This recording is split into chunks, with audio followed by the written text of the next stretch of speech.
Blog Talk Radio. Live from Washington, D.C., it's Quintessential Listening, Poetry Online Radio. QLPOR, as it's widely known, features a bevy of poets, spoken word artists, and live poetry readings with best-selling authors. Your host is Dr. Michael Anthony Ingram. Good evening, everyone. My special guest for your quintessential listening poetry pleasure is Paul Richmond. Few poets can compare to Paul in the beat poetry scene.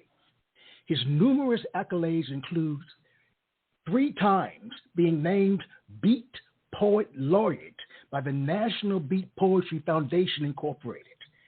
Paul is also a publisher and has published over 50 authors. He's also a noted poet.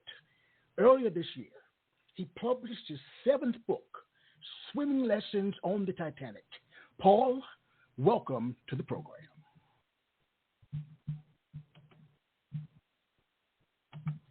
Good evening, Can you hear me, Paul. Michael? Yes, how are you, sir? Yes. Can you hear welcome. me? I can hear you now. Can you hear me?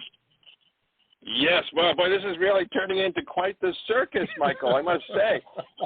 Somehow the link I got from whatever just kind of kept going to a bad gateway, so then I saw there was a phone number, so here we are. Not to waste any more time with all that, at least we're on. Unbelievable. Yes, fantastic. I'm so glad that you're with me, that we finally got together. Let me ask you a question. I am too. I just want to throw out a little appreciation to you. I've been listening to the podcast, and I just saw I heard Rich's thing from Poetry Highway, and just appreciate that all us writers need somebody in the cheering squad for us. So thank you very much for doing that. I appreciate it. I really do. You're a legend in the beat poetry world. Well, maybe if you could write my mother that letter, that would be really great. I don't know. Well, that's part of the contract. Yeah. Okay. All right. Good. Okay. Let's begin this poetic journey. What I want to know from you, my friend, is what is poetry to you? What is poetry? I think poetry, again, this is just only my view. I think it's people finding their voice.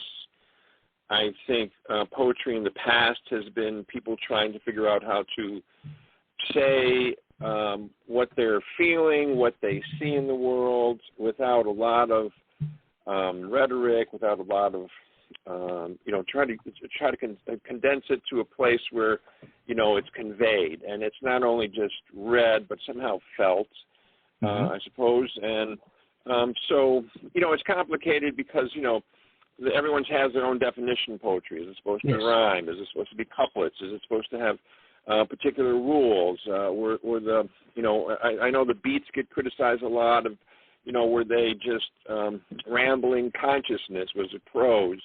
And so, everybody has to decide for themselves. I didn't start out calling myself a poet. I kind of drifted to, I liked the term a spoken word because that's what I felt I was doing. I was using words and I was speaking them. Mm-hmm. And then I found out that really spoken word sometimes gets referred to for religious things or spoken word performance artists. And then sometimes some people would come up and say, wow, you're a great poet. So it was kind of in the eyes of the beholder, I guess.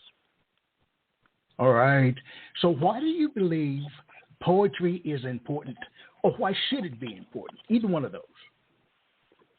Well, poetry has been important if you think about how many poets around the world have been arrested, killed, jailed. Many of them, many of the folk musicians were poets who, talked about what was going on, the union organizers. It's important in terms of, again, I think if you're going to have a strong democracy, then people have to feel that they have a strong voice and that they want to use that voice, and hopefully they're willing to hear other voices.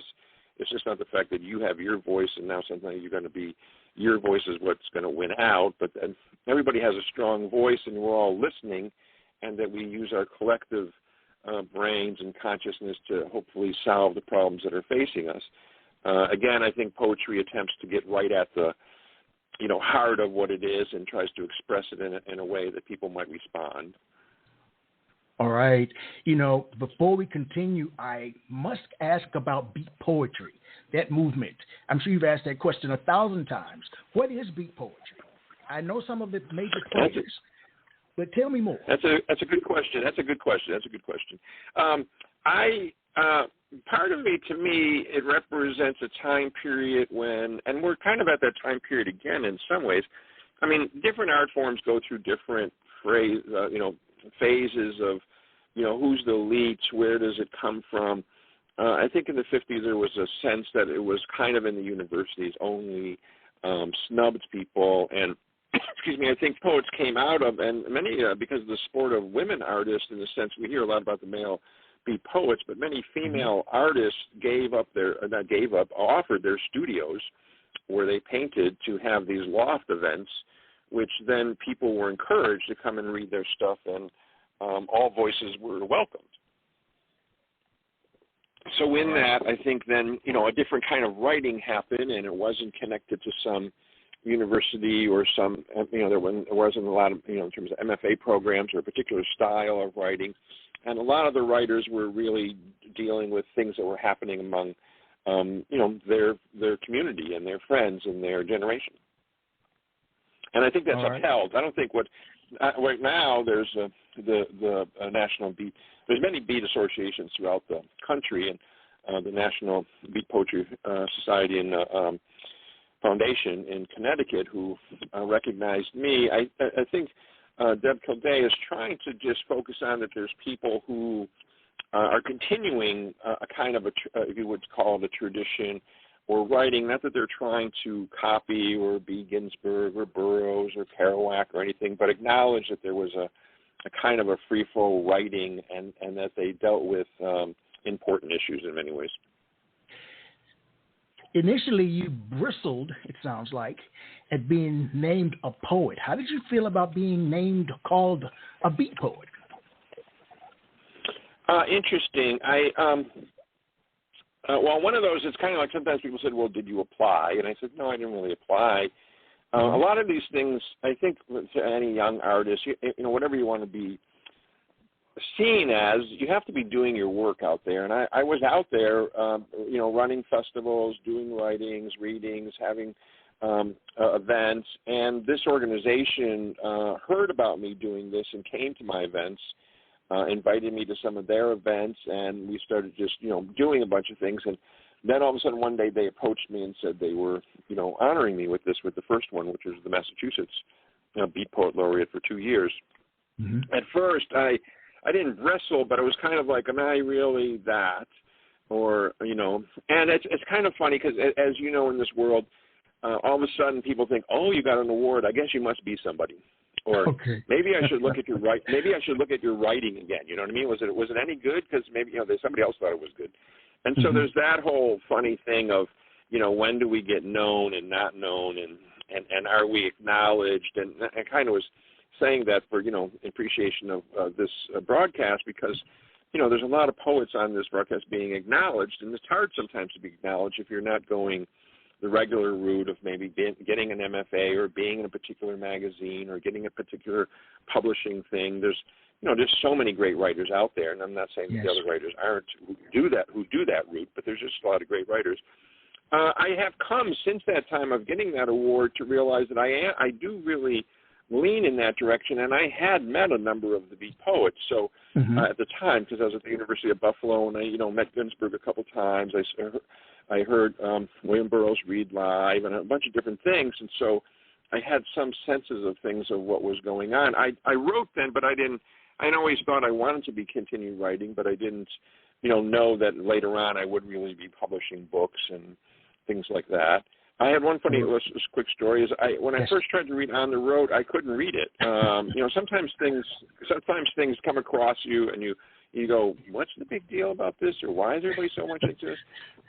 A year or two later, somehow I got the book, and I was in a car, traveling, and bam, I read it in 2 days or something, or one day. And I thought, so what was that?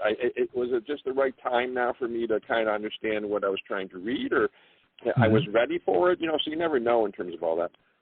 Well, what was revelatory about the book for you? At that time, if I can remember, because it was a long time ago, just that it moved. I suddenly really recaught. I mean, I'm in a band, or you call it a band, I guess. I'm in a project with a number of other musicians called Do It Now, and I do my poetry or spoken word with music with them. And I think the more and more I learned about Kerouac and how much the jazz scene, how much that he was in the clubs, and how much he was into kind of the sounds of words and talking in such a way, and sometimes beats are mocked by how they talked in terms of Cool Man and Dig It and all this different stuff, but it was kind of all related to sounds and beats and coming out of jazz. And so I think suddenly maybe that's what it was. I let loose of trying to follow it as a normal book, and I just read it, you know what I mean? And so I think that's what changed it in some ways. All right. Would you share a poem for us? Yes. Sorry about that. I thought I'd start out with one that's, I guess, a little more hopeful, and it's called Clouds, Hopes, and Dreams. When you open your eyes, what do you see? Are you in a war zone? Are you in the woods? Are you in a hospital ward? Are you seeing death and destruction? Are you seeing beauty? Yoko Ono said living in Japan after the bombings only wanted to look up into the sky, to watch the clouds, see how they changed. It gave her hope that things do change. You can dream. You see dragons, faces, wild horses, whole stories unfold, showing the unfamiliar, the abstract, formations that don't fit into the neatly defined boxes. The beauty that is shown and washed away. There is no holding on, only taking in, appreciating, having to let go, the continuous changes, the darkness and then the dawn. The clouds passing overhead, here comes a story, here comes a storm, here comes relief from the sun. Look at the beauty, to be overwhelmed, not to be taken for granted. Will never be the same. It's all there for us to see. Have you looked up? Do you see? Do you feel the hope?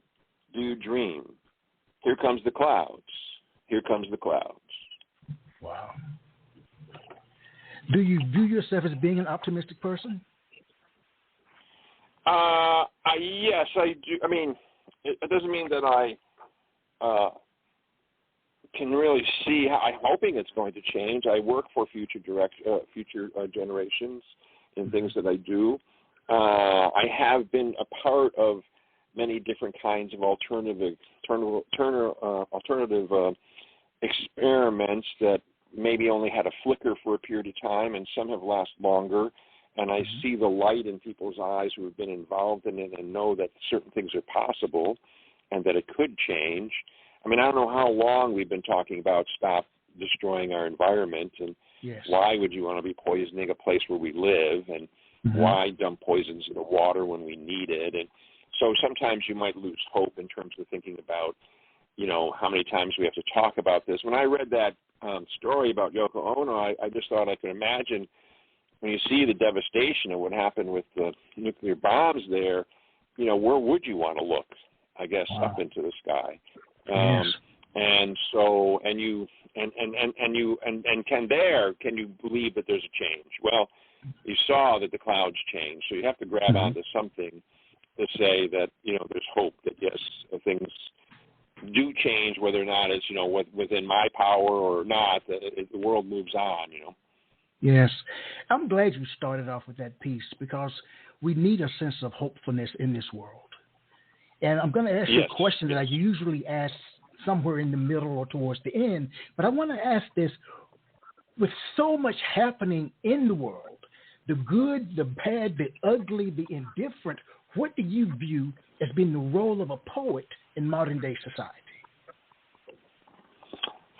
That's interesting. I mean, whether it be in modern day society or any time that a poet is alive, I would say, is kind of, because I don't know that it's changed or not. I mean, I understand that we're here now in terms of modern. I find myself in a place where sometimes people think that I should go into stand-up. so I say, no, I don't really like the stand-up, venues or the scene in terms of I'm not doing one-liners, all those different things. But I do know that people like to laugh, and I do know that people in their minds like to see. I mean, sometimes people said to me, one time I did a show, and I said afterwards, geez, I'm sorry, I hope I wasn't too much of a downer. And somebody said, oh, no, thank you so much, because I was thinking I was the only one running those thoughts in my own head. It was really great to hear that you said them out loud, and not only did you say them out loud, but there was an audience here who was, cheering you on, like they have those thoughts too, and it made me feel less alone. And yes, you're saying the truth. You're telling, and we know that this is the case, and we know it even though maybe we can't change it, but we know it, and we need to keep clear that that's what we know, and we'll wait for the door to open up to figure out how to change it. What was it like for you as a spoken word artist, poet, to first receive that kind of applause or affirmation when you were on stage? Well, let's see. I come from maybe a little differently than most writers, because I was a professional juggler for maybe 22 years. Oh, wow. Or maybe somewhere in there, 22, 24 years. So why I say that part is that I had stage experience. Okay. And a lot of writers don't have stage experience. They're writers, and they're in their rooms by themselves, and people have experienced people who have great books and don't like to hear them read, or they don't read very well. And mostly it's because I think people don't realize it's another whole skill. I mean, it's one thing to write the poem, edit it, get it to where you really want, and does it really work on the page? And then the next thing is, can you get on a stage, and are you too nervous, and do you not know how to use the mic, and do you not adjust the mic, and do you not realize that maybe when you do it live, you may not do it how you do it in the book, because it doesn't go live that way. It may read that way, but it doesn't go live that way. I did search to try to find out whether or not my stuff was any good. I first, when I was starting to write, I was getting a lot of good responses around between my friends and local writings. But then I really decided, no, I found out about the Austin Poetry Festival, the International Festival, and some other really great festivals. Some of them aren't happening anymore. But I went because I wanted to be on stages where nobody knew me. All right. And that particular festival allowed me like 10, 12 times at a mic over the number of days that the festival was at, and I really just hit as many mics as I could. And that's what really encouraged me once I had all of a sudden people coming up to me who didn't know me and asked me if I had a book, because I didn't have a book at that point, and asked me if I had a book, or telling me how they liked it, and then telling me that maybe I should come to another reading. And I did that another year there, and all of a sudden next year I was being asked to be a featured. And so I started to feel like, okay, it's not my own delusion, my own hope. It's not my best friends just telling me, I'm great, and if your friends are really good friends, they would say, good, but don't give up your day job. You know what I mean? Like, yeah, this is okay. But this was really like, okay, nobody owes me anything here, and people are saying, wow, that piece about this was it. But I also really learned there that, I could do the same piece 8 times and get 8 different reactions. And I suddenly started to really learn that, okay, in this setting, that wasn't really what people wanted to hear. I mean, that's the thing. I think some people come with set poems sometimes when they go to readings. When I go to readings, I'm listening to see, this is a crowd that wants short poems. Or this is a crowd who's settled in, and yep, everyone's at tables, and they're cool, and they're okay with a long poem. This group doesn't want anything political, whatever it is. And so I'm listening to kind of gauge the audience and pulling my pieces together when I get up there to do it, so that I feel like I'm trying to respond to what seems to be going on in the room, and my poems that would work for that. Some people don't do that, and then they might not get a reaction and then think their poems are bad. And it's like, well, no, I mean, I've had standing ovations on poems, and I had everyone, going to pick up another coffee while we were in the coffee shop. I mean, so was it the poem? Was it that person? Who knows? But I know that the poem worked in other places, and so it's like you try to test all that. And, and to be clear, I mean, every artist hopes that, when you put up the painting or something, someone goes, oh, did your dog step on it? Whatever it might be, and really feel like, give you something like, wow, that moves me, that music moves me, or that poem moves me, or what, however you want to describe that. So because you're trying to convey something. And so I think an important part is that people feel like they get get a response or something with somebody, so they can say, yes, I did convey that emotion, and that's an emotion I share with you, or that's an experience I share with you. Or, I'm wondering, maybe you've been asked this question before, but what is the relationship between juggling and poetry? Well, in juggling, maybe you haven't been asked that question. I'll tell you, I haven't been asked that question before. Michael, you're really good at pulling. I respond. I was listening to Rick Lupin. He was going, "Where are you getting these questions from, man? Nobody ever asked me that one before." And I was thinking, boy, I better sit down and get ready, or buckle up, because Michael's going to hit me with something. That would. Well, I'll tell you one thing. Yeah. I'll tell you one thing. When you're on stage and juggling and you drop it, there's no, denying that the ball's on the ground. You know what I mean? And so nobody knows whether or not you said the wrong word or not. And so that's kind of an interesting in terms of performance part. I mean, sometimes when I've performed with my band, or not my band, I would say the musicians who work with me, because it's not like it's different how to describe. But anyways. Sometimes because it's improvisational music and stuff, and they sometimes stop, or they're done with playing. We come to an end, and I realize, I had 2 more stanzas I thought I was going to do. Mm-hmm. And I realized, well, when I got off the stage, people seemed to know what that piece was without those 2 stanzas. Okay. And and sometimes it's because the music did that. You know what I mean? Mm-hmm. I think juggling juggling for me wasn't necessarily started out as, okay, I want to become a juggler and I'm going to travel the country and make my living from juggling. Started out with me being the person who was on the bench and maybe put out in right field and everyone prayed, nobody hit the ball out there, to me realizing, I could juggle. And, my mind started to, using my left hand, my right brain and left brain started to talk to each other differently than before. And I noticed it in my other artwork. And then I started to read up on it and realized that it had that connection of the more that you use the opposite hand or any part of your body that you normally use, you're making that interconnection that doesn't work, happen. And so, developing that and having a sense of myself, with poetry, you have to exercise all the different muscles you have to get it out. And it does change you in terms of how you think about words and phrases. And sometimes you think, how many times can I go over a piece? And so there's a similarity in terms of that of practice that you will suddenly realize, man, I can keep, that's part of the problem with some people. You can keep editing this for the rest of your life. Or at some point you have to say, fine, it's going out like this, and I know when I see the book, I'll say I want to edit it. I had really one great experience. A friend of mine had with Sonia Sanchez, the woman, black woman. Yes. She had her book.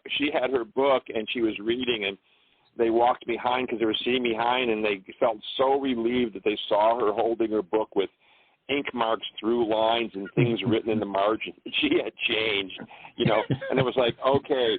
Even Sonia is doing it, like who said there was rules about this, because you change, how when you wrote it, you might have felt this and maybe now you see, I can actually say that better, or I want to say that differently. So in a way that connection is there, not, I had never thought about it, but you're always improving and working on something that's kind of endless. I mean, there was endless kinds of tricks you could learn. I'm wondering, go ahead. Juggling requires skill. How much skill do you need to be a poet? I think you develop this. I don't know if there's a benchmark that you say, you've written. I mean, there's the old 10,000 hours on anything, that whole rap that's given that if you do something for 10,000 hours, and pay attention, that you'll be good at it. That's who's to say. It is true that, when I used to teach juggling, I used to say, the first trick everyone learns is the drop. the second trick, if you don't learn the second trick, you're not going to juggle, and that's picking up the ball. And so lots of people don't, they as soon as they drop, they go, okay, see, I can't do it. It's like, no, gravity is always going to win. You're going to drop, and you'll juggle if you keep picking it up. Mm-hmm. Well, you'll write if you keep picking up the pen and keep making time to write.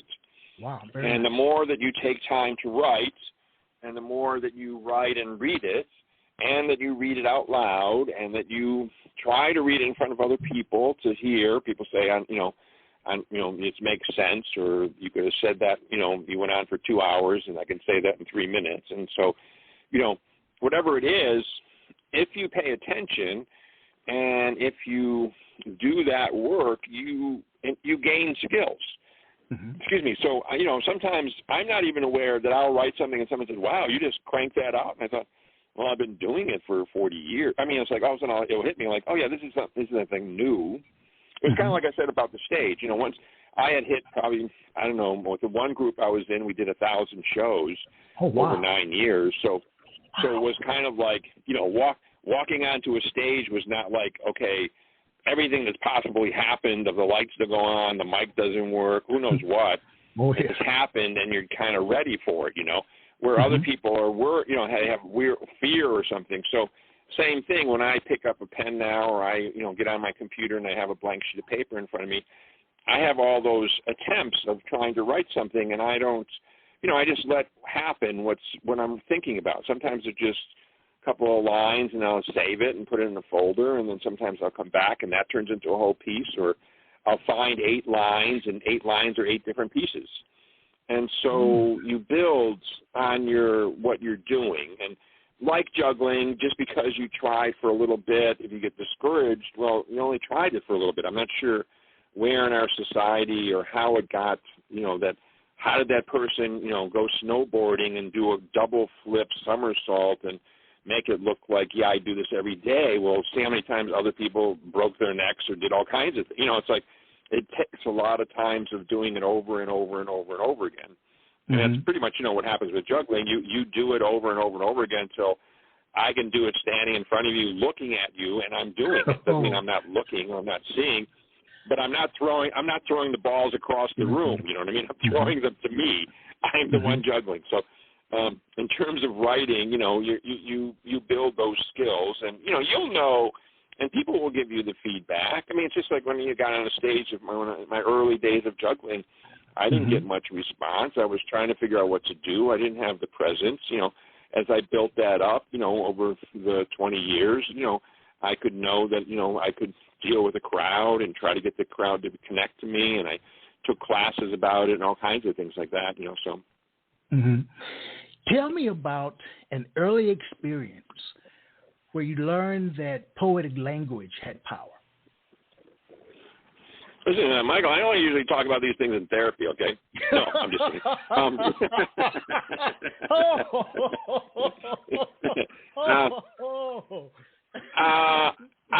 I think that it's funny because I feel like it was rock and roll music, or it was the words that came on. They kind of were like letters to me from somewhere else that something else was going on.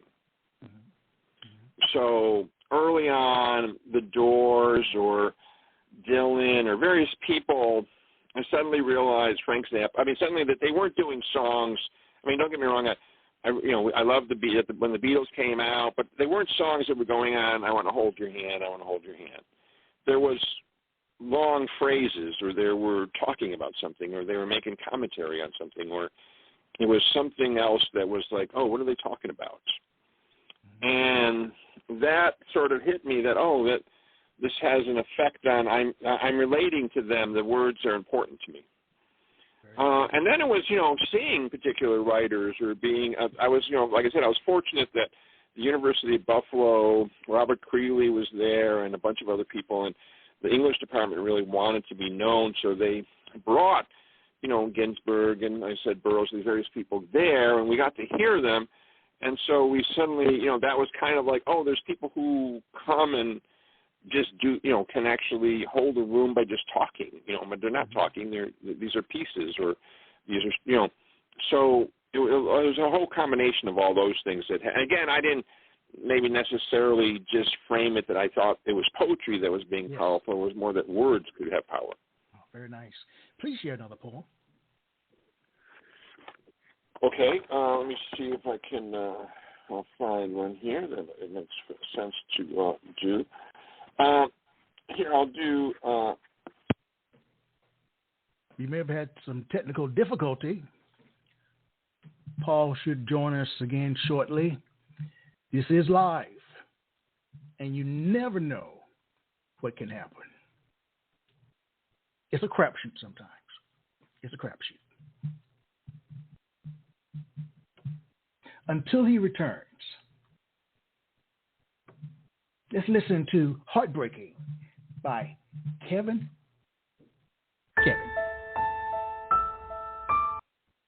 All right, Paul is back. I thought, geez, I didn't think that poem was so bad. You hung up on me. I didn't hang up on you. I was here. And I was like, okay, Michael, I'm sorry. I didn't mean to read that poem. All right, I had to practice my DJ skills and find a piece of music. Yeah. Okay. I was kind of like, okay. Okay, man, go ahead. Okay, we lost Paul again. I'm going to put on my DJ hat one more time, and we're going to listen to Kevin by Kevin.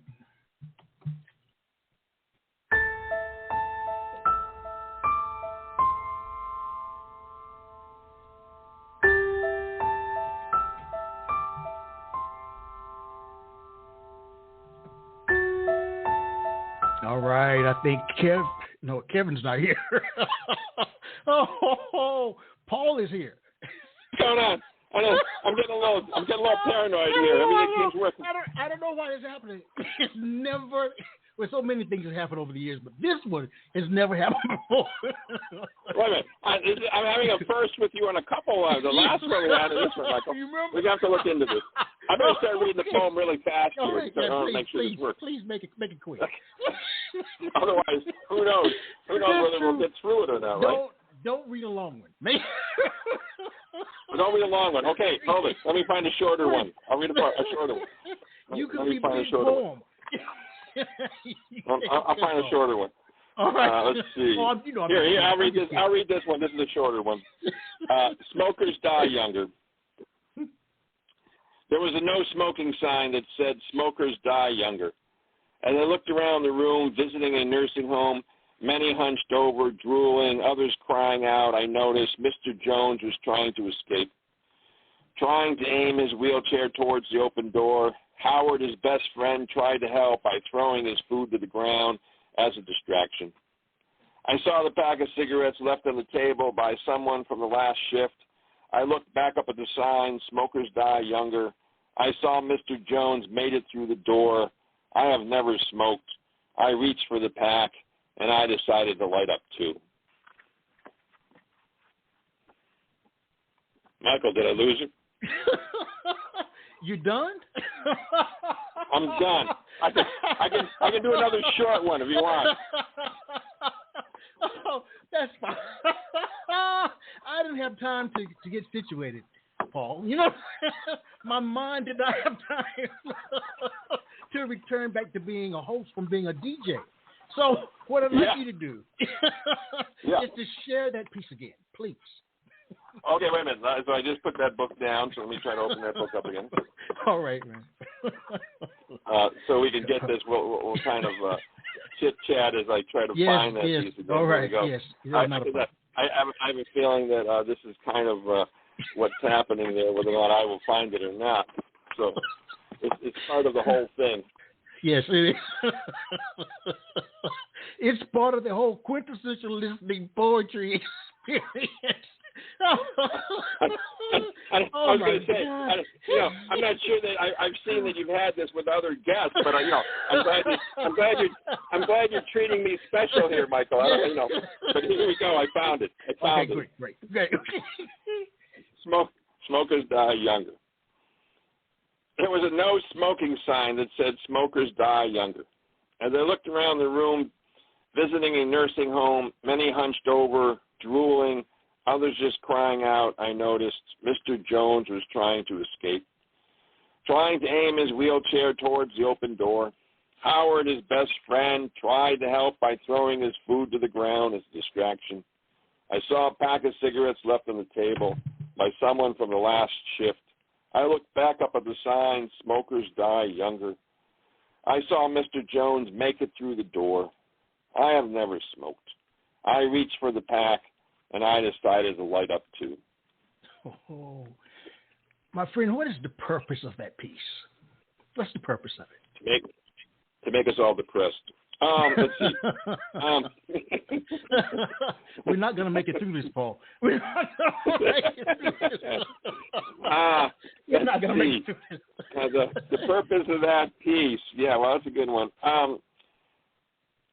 I think it was trying to capture a whole scene. I mean, I did hospice for my parents for 2 years at home and then in hospice. And, you know, just seeing, okay, just unfortunate about how, you know, it's not rocket science. We're all going to need facilities that can facilitate us not walking, taking a shot, whatever it is.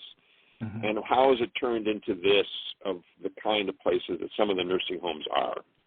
All right. And this isn't against many of the workers who tried very hard. It's more the money folks who run some of those places and what goes on and the kind of service. And sometimes when you're there, you just go, really, is this, you know, do I want to make it to them, actually? You know, I mean, sometimes you're like, you know, eat healthy and live long. And somebody said, well, you ate so many vegetables, you ended up in the senior home. You know, it's like, well, okay. Yes. I guess that's good. And then I was visiting one time, and I saw the sign, and I thought, wow, what a sign to have here in the nursing home. I guess this is for the relatives visiting or something. But you could come here and go, really, you die earlier if you smoke? Well, you know, while I'm sitting here, I might think about doing that, you know. So it was just trying to kind of acknowledge all of that, if possible, in a short little vignette, you know. Is a poem letting your guard down or building a wall, my friend? I heard you ask this question. I kind of like Rick Singer said it could be both. I mean, I don't know about ever building a wall. I mean, it depends on what you mean by building a wall.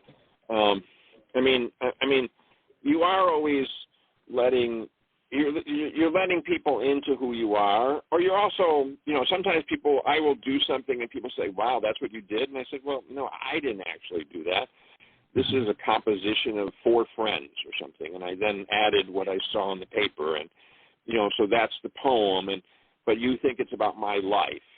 So, you know, and many people I've talked to, you know, their partners go, oh, great, now everybody thinks that I'm a bitch, or, you know, I'm this or I'm that because I'm your partner, you know. And it's like, well, no, you were just talking about relationships in a moment that happened. So, you know, I think you have to let your guard down with yourself to open up to hear what you're really thinking about. If you were to talk about, when I think about building walls, it usually is to keep out or to keep in. You know, it's like keep out or keep in. And as a writer, you know, I think you're attempting to break down walls. You're not trying to keep in or keep out. You're not keeping out information. You're not keeping out experiences. You're not keeping out, reading other poets to try to get better ideas about it all. So, you know, or styles. So building the wall part doesn't, I don't really relate to in terms of that it would be that choice or the other choice. It's 2 different things. I mean, you definitely, your guard or who you are comes down for you to know who you are. You have to let go of, you know, being worried about really seeing who you are and acknowledge that. You know, I enjoy listening to you talk. I really do. And I want to know, what does poetry writing do to you as a thinker? You're a great thinker to me. What does it do to you as a thinker? Well, it made me unemployed. Let's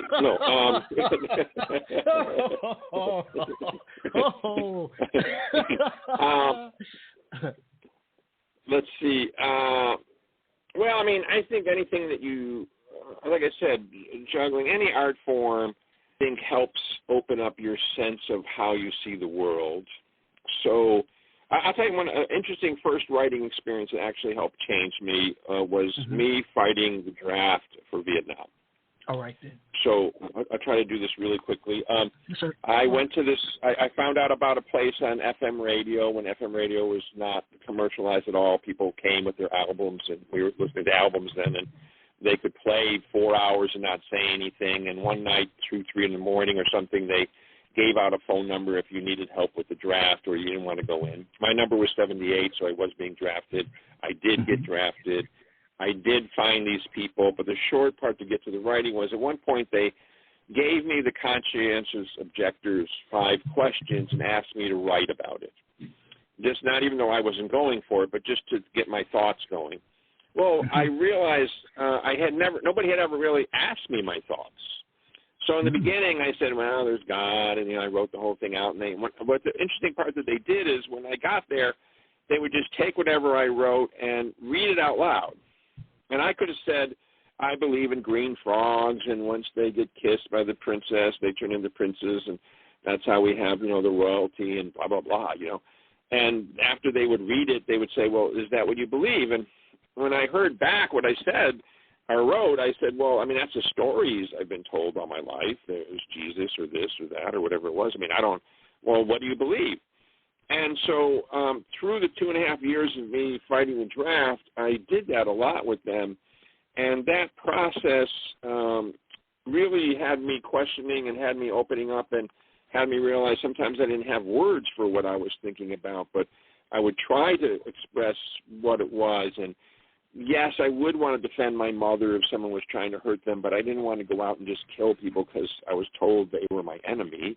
And so I had never really crystallized all my beliefs besides, it's maybe a sin or something or whatever religious bag. I actually had both religions, Catholic and Judaism, to some degree, not really. My father was hiding that his side was Jewish, and we were just told we were Polish Catholics. And we got brought up in the Catholic Church, and I did First Communion, and I did the whole 9 yards. And at some point, I didn't want to be there anymore. And so it's a whole other story. But that process with those guys in the draft had me see the power of me trying to put my thoughts into words and then listening to my words and just having someone, not with judgment, but just asking me, if this is what you believe, that's fine. If you believe in green frogs, then that's what you believe in. But, is that what you believe in? And so that was a very powerful experience that started me on writing journals and trying to get out what I was feeling. All right, very nice. Please share another piece. Okay, so let me see. Do we want to stay on the senior home theme, or should we move on here? Whatever you like, my friend.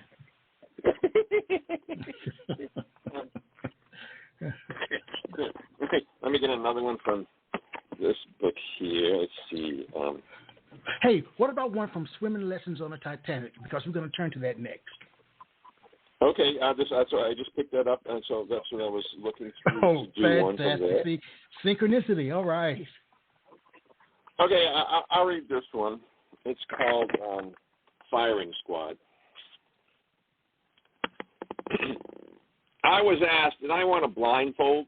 Did I want to say anything, since I only had one last request before the firing squad was giving their orders?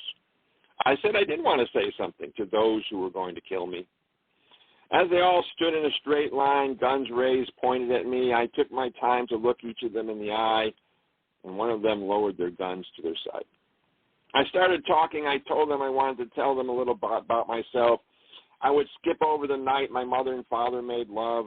I wouldn't bore them with the cuteness of me as a baby, those first few years, how even me hiding behind the door and crapping in my pants, my mother remembers fondly. I wouldn't bore them with my anxieties of the youth. Instead, let me tell you how beautiful life is, the eating of good foods. I described one of my specialties, and maybe they would like me to make some food for them. When I got to the desserts, another man lowered his gun. I talked philosophy and religion, how we are all one, and another one lowered his gun. I brought up my love for my dogs and cats. I talked about my favorite dog and one of my smartest cats, and another one lowered his gun. I talked of family and being there for those who I love, who loved me, and I asked if they wanted to see photos of my grandchildren, and another lowered his gun. There was still one who had his gun raised, still pointing at me. Would he shoot even if he hadn't been given the order, thinking he was saving the world from my kind? With him, I knew I had to appeal to his soul, so I said that I could make him a lot of money. I knew the secret of how to make water into wine. With his help, we could make more money than either of us imagined possible. If I could, I would make us all some wine right now and we could celebrate. He had looked up from his gun, but he was still pointing it at me, and I knew his soul needed more, so I offered a 7-30 split, giving him 70%. He lowered his gun. At that moment, the captain who had been standing next to me took out his gun. His brother owns the local winery and doesn't like competition. As he raised his gun to shoot me, the first fellow in the firing squad had raised his gun and shot the captain. As he went to shoot me, the captain was pushed back by the bullet hitting him, having him raise his hand a bit, and instead of blowing off my head, he blew off my favorite hat. Years later, I questioned my decision to talk to the firing squad, for I am here cooking endless meals for these guys, and I'm always behind in making of the wine. Wow. That's all I can say. Let's take a short break. Well, at least you didn't hang up on me, Michael. That was good. No. Let's take a short break, and we'll be right back. All right.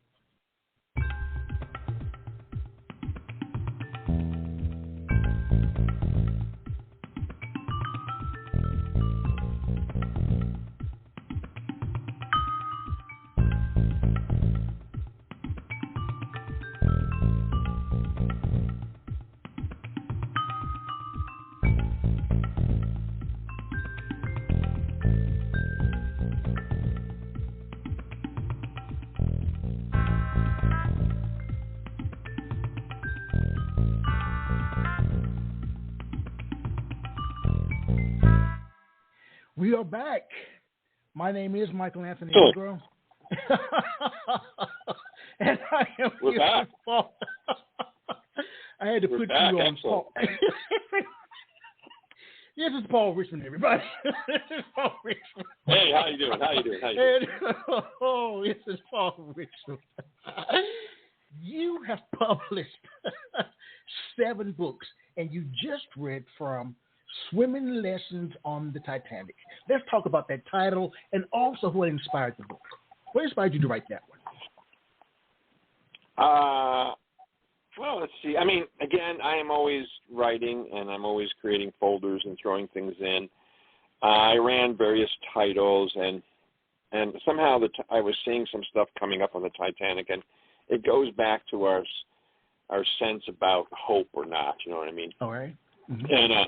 And I thought, okay, you know, if somebody knew something was happening and they found out people didn't know how to swim, would you start to try to give swimming lessons on the Titanic? I mean, that's the sense of hope. I mean, there's a thing written on the back that I suppose says some of it. It says the ship is sinking.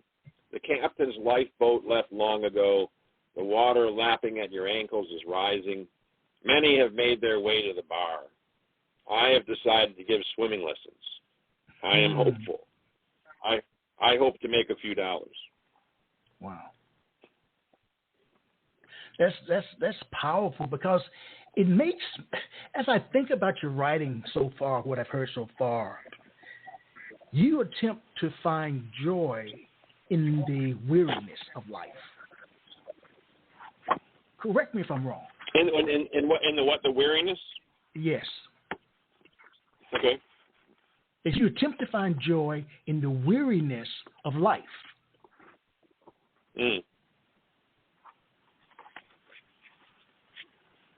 Yeah, I mean, or, you know, it's also just, I guess weariness is kind of, you know, are we going to make, or what's going to happen? I mean, it's the kind of situations in which you go, really, or can make you discouraged. And I think there's humor in it all to some degree. Yes. I sometimes say the cosmos has a very strange sense of humor.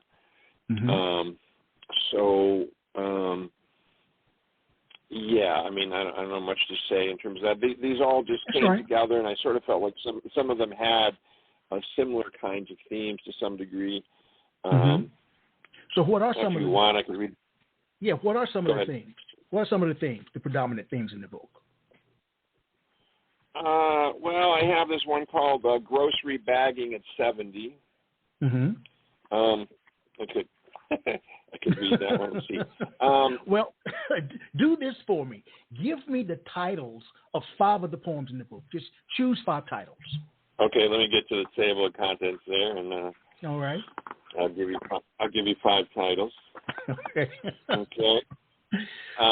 Let's see. Billy Deserved It. Family Traditions. I mentioned Grocery Bagging at 70. Yes.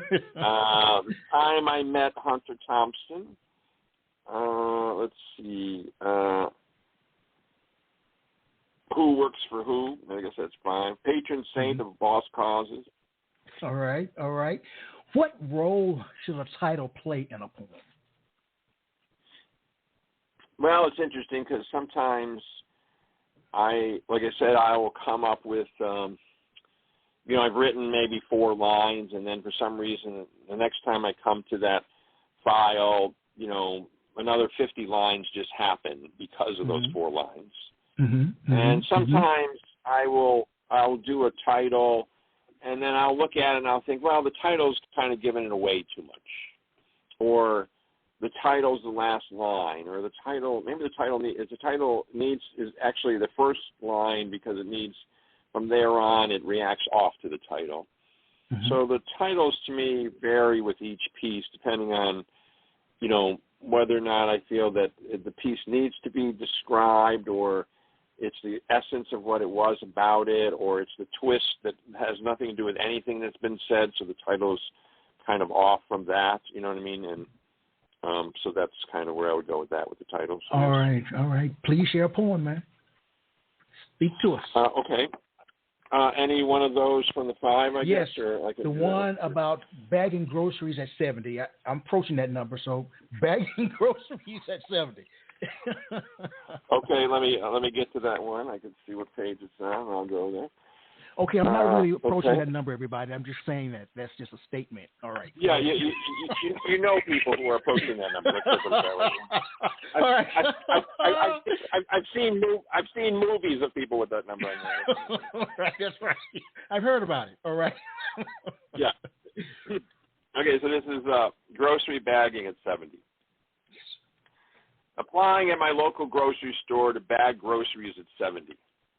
On the application, I wrote down I was an artist, a poet, a performer, and I performed at the Edinburgh Fringe Festival, crisscrossed the United States, featured at festivals on main stages, traveled internationally. I performed in Sweden, Hungary, Senegal. At the interview, I was asked, do I know not to put eggs on the bottom? Did I know that tomatoes can get crushed by cans? Then I know that putting all cold items together helps keep them cold, and to not put them on top of peaches. Then I know to bag fish and meat so their bacteria stayed separate from the other foods. Then I know not to put bread and baked items on the bottom. Finally, could I manage to have only 2 bathroom breaks and no snacks? On a trial run, I was way over time on bagging a mock-up grocery sale. I was told not to spend so much time trying to arrange things artistically, that color coordination didn't matter. After a few days of training, I was ready for the front lines, where I was told not to talk to the customers. They weren't interested in hearing my poems. I was told not to tell people not to buy items I thought were bad for them. It was not my business if someone was only buying gallons of ice cream, donuts, and cases of soda, and especially not to mention that the items were cheaper down the block. I lasted long enough to finally meet Mrs. Jones, the day she chose my register to check out. I had seen her walking her dog around the loop at our assisted living complex. Here she was handing me her homemade cloth bag. Our eyes met. I knew this was fate bringing us together. Grateful for this opportunity to meet, as I put her groceries in her bag, I whispered my recipes for her tomatoes, zucchinis, and hot peppers. That was the last bag of groceries I bagged. I was fired. That evening, I celebrated with a scrumptious meal while I read her my poetry and she read me hers. Wow. You know, I really resonated with that piece. It reminded me of a story. I traveled home to North Carolina to visit my dad, who's aging, of course. And we were all together, all my siblings, we were all together. And he yelled across the room at me. He said, "Michael." I said, "Yes, sir." "Did you ever finish that doctoral degree?" And my sister said, "Dad, he finished it 30 years ago." And he said, "Well, what did you ever do with it?" So something about that point. So you said you told him you started fires, or what happened? No. Here you had traveled and seen the world. You see what I'm saying? And yes. All they wanted you to do is to bag the groceries. I don't know why I equated those two together, but that's what came to mind. Oh, no. I know. It's totally, it's totally a very quick story. When I was doing my juggling, I had this thing where I ended up in some senior homes to do shows. And I had this thing where they wanted me to help do exercises with folks. And I had this thing that was like a streamer, paper on the end of a stick that you could and I called it air painting, but it was like to just move your arms. Well, at this one place, this guy picked up this streamer, and he was just going wild with it. And all of a sudden, one of the nurses came in, and she said, "Oh, Mr. Jones," same thing was, "Mr. Jones, oh, you're conducting your orchestra?" And it turned out he had been an orchestra leader all his life. And so somehow getting the stick in his hand took him back to doing that. Mm-hmm. And he went off doing it, And it was just a moment to me that just made me think, wow, okay, here we are. And nobody knew who this guy was in this room. He was just here. And Wow. Your poetry, there's a lot of emotion involved. Do you think someone can be called a poet if they don't feel strong emotions? Do you think, sorry, you garbled a little bit. You said that I think that some people could be called a poet without the emotions? Well, do you think that someone can be called a poet if they do not feel strong emotions? Well, again, it's all defined on what people call poetry. If you're alive, you have emotions. You might want to say, I'm not affected by anything, or I'm strong. Most men sometimes will, I'm not going to cry. I'm not going to do this. I'm not going to do that. It's like, well, but if you're alive and you suddenly see, a bird or a butterfly or some, great colors in the fall, and it just brings some feeling into you.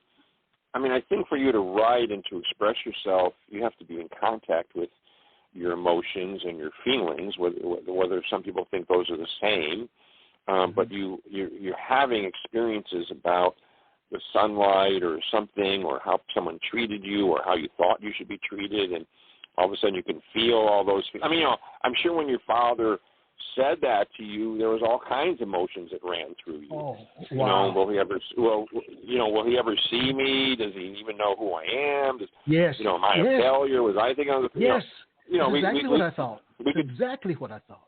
And I really heard. We could do a whole program on just that. You know what I mean? Mm-hmm. And so you would have had to be comatose to not experience. Wow, this is my dad who.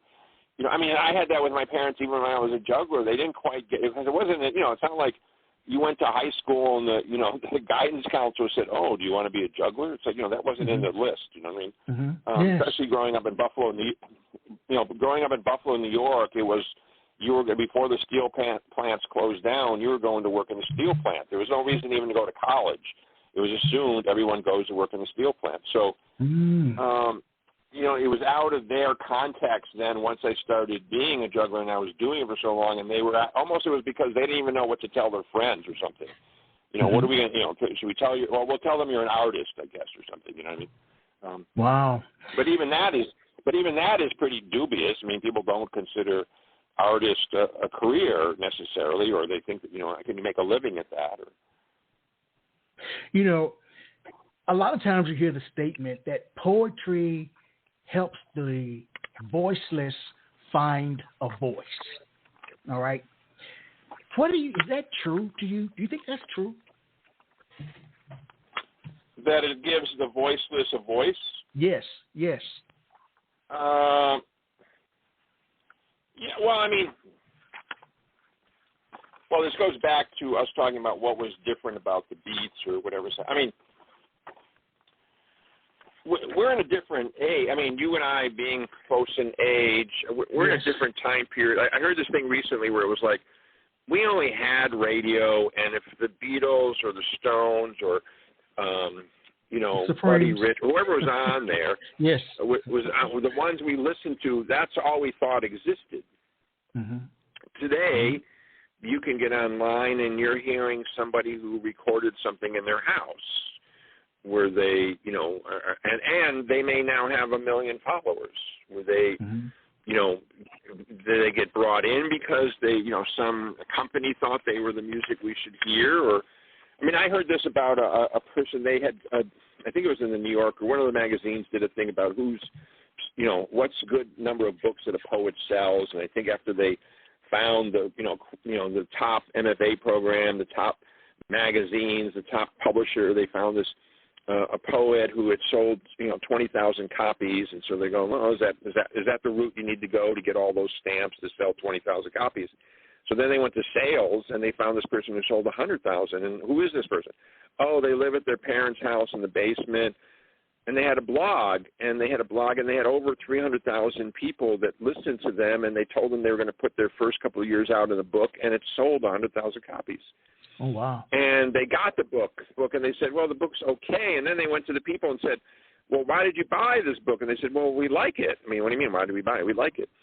And so their question was, are we in a time period now where, and many people say this, that you're creating your own audience, you know, if you can get out there and if people can, and you can resonate with what you're saying, and that builds, then, you know, you create your audience. You're not suddenly, there is no publishing company who's going to give you the deal they give Michelle Obama or something, because you're unknown. Nobody's going to pay you for your book. No one's going to.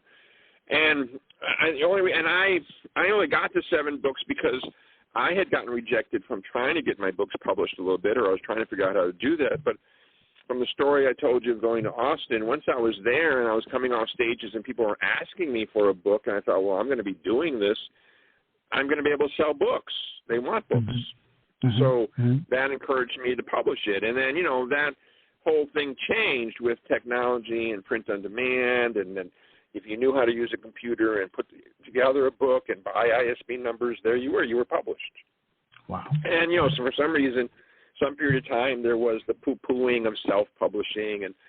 But, you know, if you really look at how many other, Whitman, all these people were self-published. Nobody was publishing them. They got out their work, and their work spread, and people liked them, and their word of mouth took them, you know, they got known. Wow. You know, we've reached my favorite part of the program. I view it as being a mini, M-I-N-I, poetry concert. And this is your opportunity, my friend, to share 2 or 3 poems back to back. No questions from me in the middle of each poem. So you're on the stage, bud, and you know the stage. So 2 or 3 of your works. Okay, this is gonna. I better pick some good ones, I think. All your work is good. All your work. I am really enjoying you being with me. I really am. Thank you. I'm appreciating this also. Okay, so these are one's kind of a little long and one's a little short, so I'll just do 2. So, or you know, we'll see. You can let me know in terms of time. The first one is called. We're good. The first one is called Flashcards.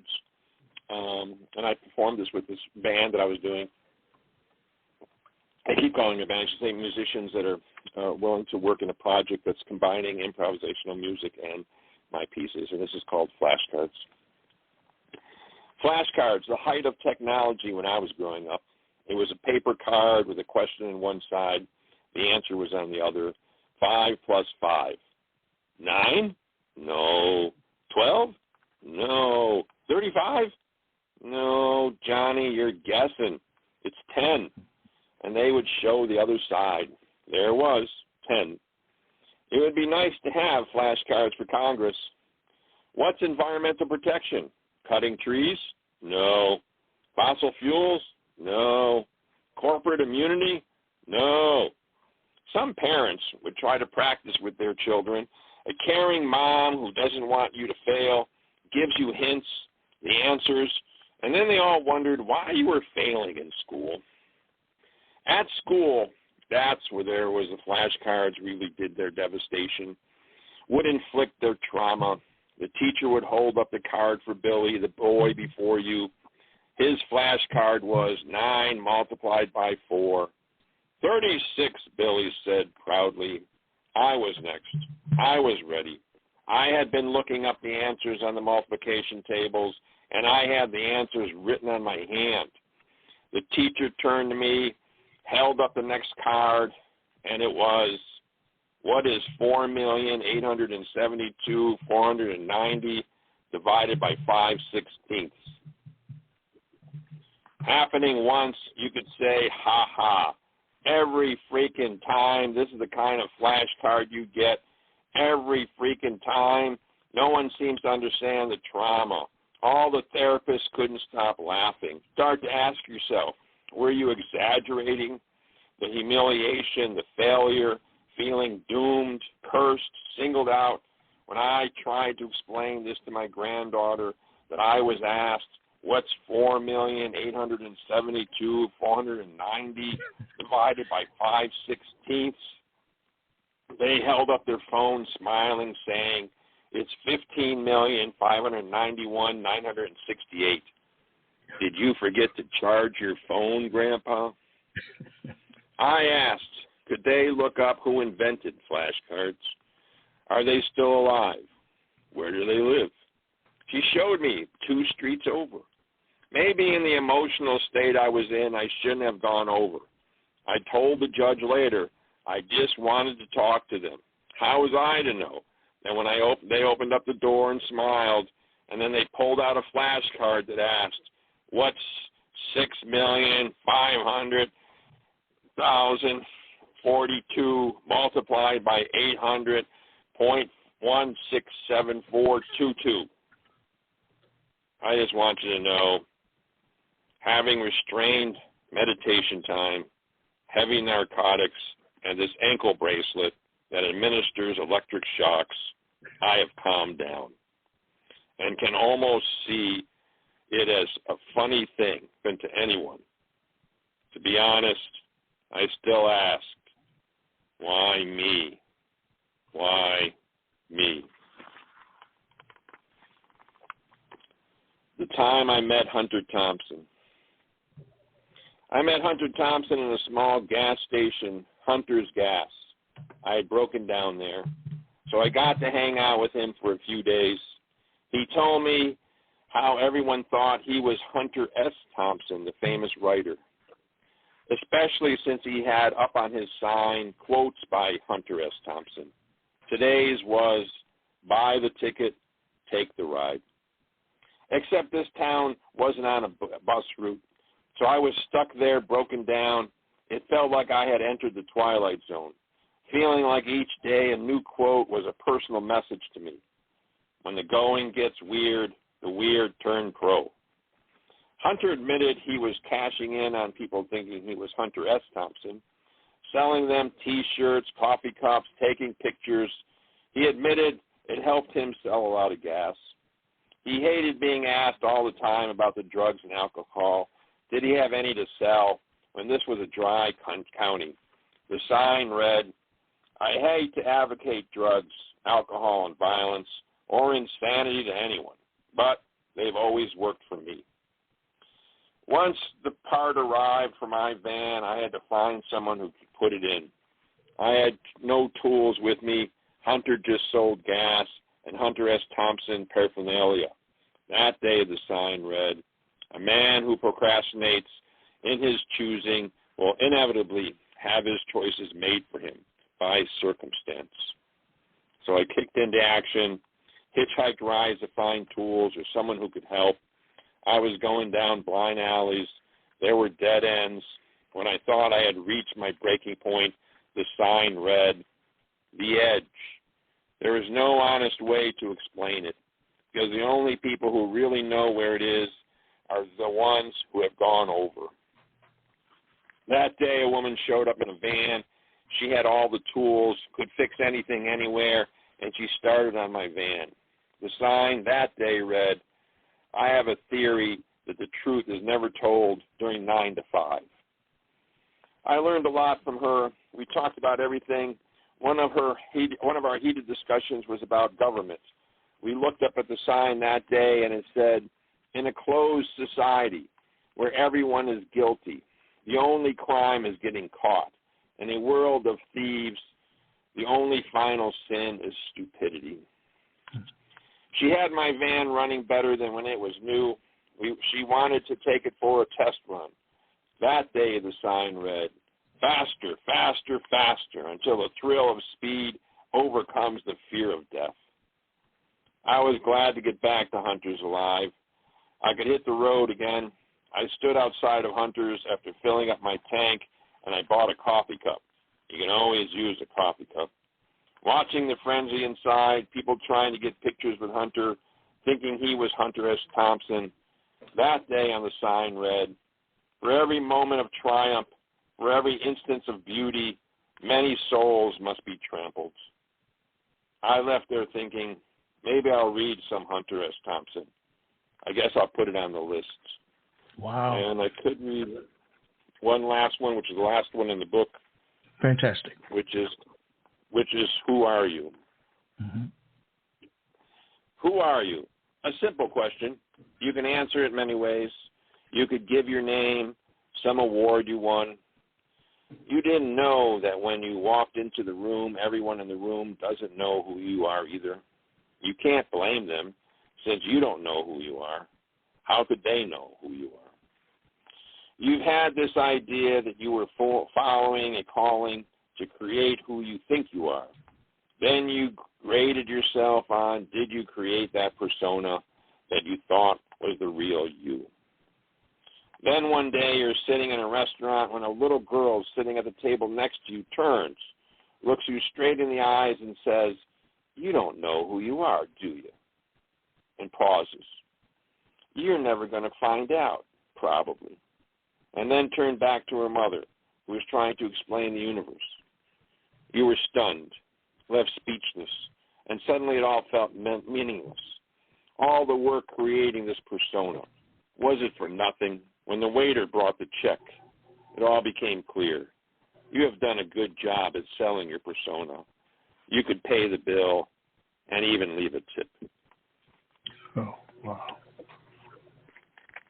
Paul. Michael.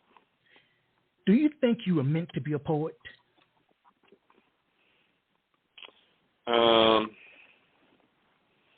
Well, I think it's kind of funny coming from a background where I couldn't spell, I couldn't read till maybe 5th or 6th grade. Oh, wow.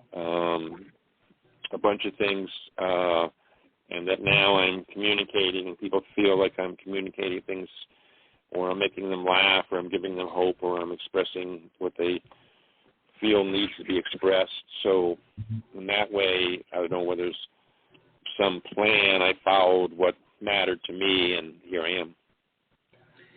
What surprises you, my friend, about being a poet? What's the first word? What's the what?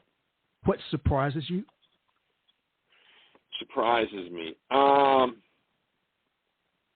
Well, I guess what surprises me is realizing how I can have, say, a low self-esteem about my own writing, or can I communicate, and then hearing people's reaction to me that I'm communicating things that they say they can't. or that they couldn't have done it that well, or they didn't realize it until I said it. Mm-hmm. And so I guess, you realize the power of that. And so, when I read about poets, like I said, being arrested in different countries or jailed because their poem was, they thought it was, going to change too many people or something. I mean, I read this sci-fi book by a person who handed in their book in Russia, and it took 35 years for him to get his original book, because when he got it back, he refused to sign it, saying, "This isn't my book. This doesn't even look like my book." And I wanted to read it for the purpose of what was in the book that was so, there was, and obviously in many countries, especially in Russia, you had to do sci-fi because you couldn't talk about the real government, so you talked about some fantasy land that, the government was doing such and such. But if they thought it was too close to what they were doing, they didn't even want it in the sci-fi book. Right. Right. So it makes you realize, wow, you're that worried about all of us acknowledging that we know we're being screwed or something. I mean, it's like I'm amazed now. It's too bad in terms of how divided our country is, and how we got lost in this person who just lied so much and is still lying. And and no matter what the courts or anybody says that's not true, he keeps protesting the lie. Yes. And some people still believe it. And so you go, well, okay, so the power of these words, or that's where I sometimes may get discouraged. Like, can the power of truth override that? Can it actually break through that? I think it does for some people, but so I mean, I don't, I can't, I could go on with that, but in terms of time. But yeah, I mean, so I think there is power in that, because it can break through that sometimes, or people can say, or that's why governments are worried about it. They don't want people to speak, or they don't want them to play their songs and encourage people to maybe have a union or whatever it might be, We've reached the end of our poetic journey, my friend, but to me... Oh, no, come on, I was just getting wrong. Michael, I have 7 books. I have 7 books, Michael. I thought this was like an all-night sleepover or something, you know what I mean? I thought it was like... I'll invite you back for part 2. Later in the year, you can come. I think you are absolutely incredible. You're an amazing man. Thank you, Michael. And you speak with such wisdom. I was listening to every word.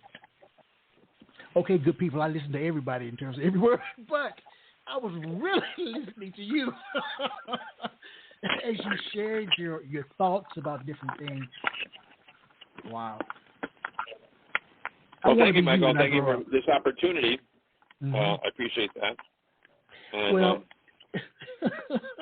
where can folks buy Swimming with the Sharks? They'll find all kinds of things. If you go to Human Error Publishing, which is HUMAN Error, ERROR Publishing.com, you'll have links to all the stuff that I do, my poetry, my publishing. There's over 50, 60 books there, people I published already. There's a link to my personal page, which then, takes you to all my books. Those on Amazon can buy it there. I'm on Ko-fi. There's a bundle set there where you can get 3 books for the price of 10 each instead of 15 at Amazon. Just check out all those different things. If you, there's a YouTube channel that there's a bunch of stuff. I have a pay-per-view channel with some of the concerts with me doing my poetry and the band. People could check out. Those links are all there on the humanerrorpublishingsite.com. What's next for you, my friend? Where do you go from here creatively? I don't know, Michael. I was told this was the top of the heap, so now I'm a little, I'm not sure. It is. Your check is in the mail, so I'm glad you threw that in there because it's all downhill from here, Michael. It's all down here. I'm going to go back and apply for the bag and groceries. Bag and groceries. Hey, my dad would say I should go with you. Make a real living. Make a real living. Yes, exactly. Real briefly in that, I think we're in a tough time now because COVID everyone's tired of it, but numbers are back up. People aren't necessarily secure going out. So it's complicated doing this tightrope between trying to, I'm a promoter, so I created festivals and, so I've been, a couple of my festivals have been shut down for 2 years and I still do monthly readings, but, and the numbers keep going up and down of whether or not people will come out to them. So, it's a tricky time for anybody who's a performer or for you. I mean, and you and I both know, that's why it's great to have these kinds of opportunities because nobody really knows. They might hear about a book, but unless they hear the pieces, to say, oh, I like this, I like what I'm hearing, then they may think about buying the book. Or they may say, okay, I like it, but I don't want to buy the book. And we're living in a time period where there's so much stuff that on one of my books where I do have it online, everyone looks at the free parts and that's it, and they don't buy anymore. But they look at all the free parts, so they obviously like it enough to go through all of them. But so it's trying to, from here, it's the continual navigating of trying to be true to myself, trying to keep getting out my writing, trying to keep help supporting other writers who live near me and us doing things together to keep promoting writing and encouraging new young writers to speak out and use their voice. And like I said, I do see it as an important political act of having people to feel confident in speaking what they feel, because that's the only way a democracy will work, is if people have that clarity and strength and also wanting to work collectively, not just imply that we're in some sporting event that it's my team or no team or something, what I like about your writing is that it's very visual. I can see it. To me, it was almost like listening to you. It was like watching a movie on HBO. I mean, the way you laid it out on the big screen, I was wrapped in it, man. I really was. I like the way you write. I do. I really do. Thanks. Right. Thanks. Hopefully another couple 100,000 people will like it too, and I'll be able to buy a few sandwiches. You know what I mean? Think of it that way, folks. That's true. Any book you buy, I can buy a sandwich. To help feed an artist. We've only got 7 minutes, but I got to ask this. You speak with such conviction. What do you believe is the relationship between your speaking voice and your written voice? They're two different things for sure. Okay. Yes and no. I hear the story in my mind, so I put it down on the words. But so many times when I'm standing in front of an audience or I'm reading out loud, like even reading this today, I changed a few lines or a word, because it wasn't coming out how it is in the book. Yes. Yes. And it's not to be down on, now I have that in the book, and no, it works in the book, but it doesn't work speaking. And this is where a lot of poets and people get discouraged, because sometimes, I don't know why this happens, but in some MA programs, not all, a lot of the poets sound the same. Or someone says, I guess they're doing a poem because they have their poet voice on or something. And so I think the real tricky part is it's complicated, because you hear other people, but you're really trying to find your own voice. And you're trying to find out the voice of what is the poem. How is the poem trying to be told? Like in some of mine, there's two different characters. So am I giving a sense that you're listening to the other character, or you're not, or I'm changing that, and so, and have to go with that. And as the person's screaming, are they whispering? Because it is much more like a story. If you're taking in much more, that's where, we had this conversation about, you can write the book, and now it's the reader decides all that. It's a whole different skill than once you decide to take your poem, story, emotion to the public. Are you suddenly talking about your dead dog while you're laughing? It could happen, I suppose. And so everybody might think, what's going on? You're weird, and maybe we should not meet you afterwards. so excuse me. I think there's all of that that's going on. That voice. All right. If you're true to yourself, you'll find that voice, and that voice will tell you how to be because of the work. Well, here's a question that you could answer for next time you're here, and hopefully you will come back. When you write, who's in charge, you or the poem? All right, think about that. Well, when you have many personalities, I guess we'll have to ask which personality. Think about that one. So when you come back, that'll be the first thing that I ask you. All right. I want to thank Paul Richmond for being with me tonight. It's been an incredible hour and a half. I love this show. Paul, man, you the man. You the man. You are the man. So I want to thank you again and our listening audience. And as I share with you every time we're together, that poetry rings somewhere throughout the land. Good night, Paul. Good night, Michael. Thank you. All right. Quintessential Listening, Poetry Online Radio, is available on iTunes, Spotify, SoundCloud, and Stitcher. You can also check out the website at qlpor.com.